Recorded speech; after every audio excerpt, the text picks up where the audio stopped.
Parliament ముందుకు అమరావతి చట్టబద్ధత bill రానుంది. రేపు లోక్సభలో కేంద్ర హోంశాఖ బిల్లు ప్రవేశపెట్టనుంది. ఈ మేరకు పోర్టల్లో అధికారులు అప్లోడ్ చేశారు. ఏపీ పునర్విభజన చట్టం సవరణ బిల్లుగా పేరు. లోక్సభ ఆమోదం తర్వాత రాజ్యసభకు రానున్న బిల్లు రేపు ఎల్లుండిలో పార్లమెంట్లో ఆమోదం పొందనుంది.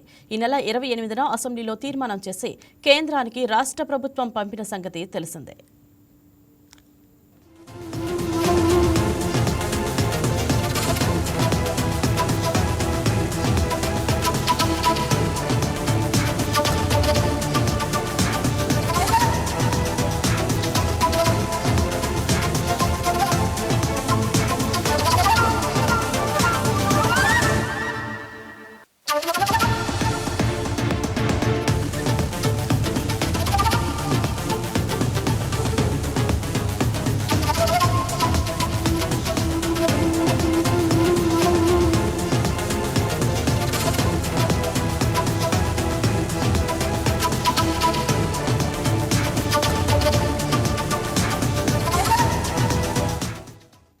దీనిపై మరింత సమాచారం ఎగ్జిక్యూటివ్ ఎడిటర్ శ్రీనివాస్ ఫోన్లలో సిద్ధంగా ఉన్నారు.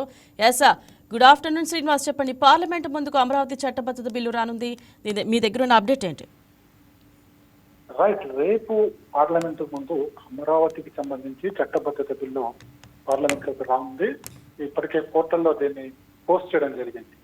అయితే ఏదైతే మనం చూస్తున్నామో మనకి అమరావతికి సంబంధించి చట్టబద్ధత ఇప్పటి వరకు కూడా లేదు. దీనికి సంబంధించి గతంలో తెలుగుదేశం ప్రభుత్వం ప్రయత్నించినప్పటికీ అప్పుడు సాధ్యం కాని పరిస్థితి, సమయం కూడా అయిపోయింది. కాబట్టి గత 5 ఏళ్లుగా కూడా అమరావతికి సంబంధించి చట్టబద్ధత రాలేదు.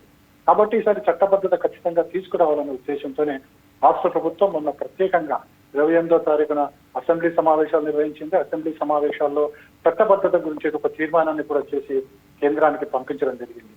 కేంద్రానికి పంపిన తర్వాత కేంద్రం ఈ రోజు దాని మీద కూలంకషంగా చర్చింది. దీన్ని రేపు పార్లమెంట్ సమావేశాల్లో చర్చకు తీసుకురాబోతున్నారు. అంటే ముందుగా పార్లమెంట్ సమావేశాలకు సంబంధించి లోక్సభలో దీని మీద బిల్లు ప్రవేశపెట్టడం జరుగుతుంది. ఈ బిల్లు మీద లోక్సభలో చర్చ జరుగుతుంది. తర్వాత లోక్సభలో బిల్లు పాస్ అయిన తర్వాత మళ్ళీ రాజ్యసభకు వెళ్తుంది. రాజ్యసభలో కూడా దీని మీద చర్చ ఉంటుంది. చర్చ తర్వాత రాజ్యసభ నుంచి కూడా దీన్ని పాస్ చేయడం జరుగుతుంది. ఈ 2 ఉభయ సభల్లో కూడా చర్చ జరిగిన తర్వాత ఈ బిల్లు ఆమోదం పొందితే ఈ బిల్లుని మళ్ళీ రాష్ట్రపతి దగ్గరికి పంపించాల్సి ఉంటుంది. రాష్ట్రపతి ఆ బిల్లుని పరిశీలించి దాన్ని ఎండార్స్ చేస్తేనే చట్టబద్ధత అనేది వస్తుంది. కాబట్టి రేపు ఎల్లుండు లోక్సభ అదేవిధంగా రాజ్యసభలో 2 రోజుల పాటు ఈ అమరావతికి సంబంధించిన చట్టబద్ధత మీద చర్చ జరగబోతుంది. మన చర్చకు సంబంధించి ఏకగ్రీవ తీర్మానం చేస్తారా, దీనికి సంబంధించి చర్చ ఏ విధంగా ఉండబోతుంది కూడా రేపు చూడాల్సిన అవసరం ఉంది. ఎందుకంటే మనకు తెలుసు, ఏదైతే గతంలో జగన్మోహన్ రెడ్డి పరిపాలనలో ఆంధ్రప్రదేశ్ సంబంధించి రాజధానిగా 3 రాజధానులు అనేది తెర మీదకి తీసుకురావడం జరిగింది. ఏదైతే శాసన రాజధాని అని చెప్పేసి, అదేవిధంగా ఎగ్జిక్యూటివ్ రాజధాని అని చెప్పేసి, అదేవిధంగా మనకి లా రాజధాని అని చెప్పేసి 3 రాజధానులు, ఒకటి కర్నూలు, ఒకటి మనకి అమరావతి, అదేవిధంగా మరొకటి వైజాగ్ అని చెప్పేసి తెర మీదకి తీసుకోవడం జరిగింది. సో ఇప్పుడు రేపు జరగబోయే పార్లమెంటు సమావేశాల్లో ఈ బిల్లు పార్లమెంటు ముందుకు రాబోతుంది. కాబట్టి వైసీపీ ఏ విధంగా వ్యవహరిస్తుంది, వైసీపీ ఎంపీలు ఏ విధంగా వ్యవహరిస్తారనేది కూడా చూడాల్సిన అవసరం ఉంది. అదేవిధంగా ఎన్డీఏకి సంబంధించి పూర్తి స్థాయిలో మద్దతు ఉంది. కాబట్టి వాళ్ళకి కావాల్సిన నంబర్ అయితే బిల్ పాస్ చేయడానికి ఏ సంఖ్య అయితే కావాలో ఆ సంఖ్య ఉంది. కాబట్టి బిల్లు సాధారణంగానే పాస్ అయిపోతుంది. అదేవిధంగా రాజ్యసభలో కూడా ఎన్డీఏ తన బలాన్ని పెంచుకుంది కాబట్టి అక్కడ కూడా సాధారణంగానే అక్కడ బిల్లు పాస్ అయిపోతుంది. ఈ బిల్లు రాష్ట్రపతికి వెళ్ళిన తర్వాత రాష్ట్రపతి దగ్గర ఎన్ని రోజులు పెండింగ్ ఉంటుందో చూడాలి. ఎందుకంటే మొన్నటి వరకు ఉన్న కొత్త రూల్స్ ప్రకారం రాష్ట్రపతి దగ్గర కూడా 3 నెలలకు మించి ఏ బిల్లు కూడా ఉండడానికి వీల్లేదు. వెంటనే దానికి సంబంధించి చట్టం చేయడమా, లేకపోతే బిల్లులు ఏమైనా సవాళ్ళు ఉంటే దానికి సంబంధించిన సలహాలు సూచనలు చేసి మళ్ళీ వెనక్కి పంపడం అనేది ఉంటుంది. కానీ ప్రస్తుతం ఎన్డీఏ ప్రభుత్వం ఉంది కాబట్టి ఈ బిల్లుకు ఆమోదం తెలుగుతుంది. బహుశా 3 నెలలు కాదు, 2 నెలల లోపలనే దీనికి సంబంధించి బిల్లు ఆమోదం పొంది చట్టబద్ధత వస్తుంది అని చెప్పేసి తెలుగుదేశం ప్రభుత్వం భావిస్తుంది, కూటమి ప్రభుత్వం భావిస్తుంది. సో మరి రేపు ఎల్లుండి చర్చ పార్లమెంట్ లో చర్చ ఉంటుందా, లేకపోతే డైరెక్ట్ గా దాన్ని బిల్లును పాస్ చేస్తారనేది కూడా చూడాల్సి ఉంటుంది. రైట్ శ్రీనివాస్, అమరావతికి చట్టబద్ధత కల్పించడంలో ఏ చట్టాలు కీలకం?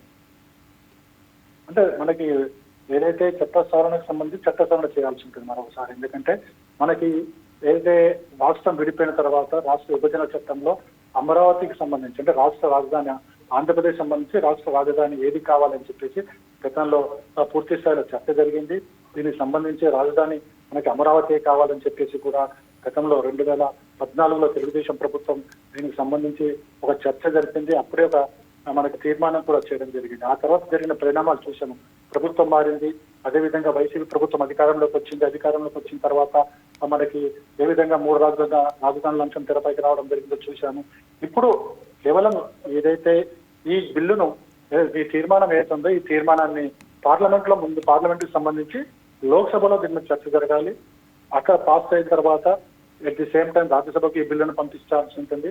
రాజ్యసభ కూడా ఆమోదం తెలితే, అంటే ఉభయ సభలు ఆమోదం తెలితే పార్లమెంటు ఏకగ్రీవంగా ఆమోదం తెలిపినట్లు అవుతుంది. ఈ బిల్లుకు సంబంధించి ఈ బిల్లు రాష్ట్రపతి దగ్గర చేరాల్సి ఉంటుంది.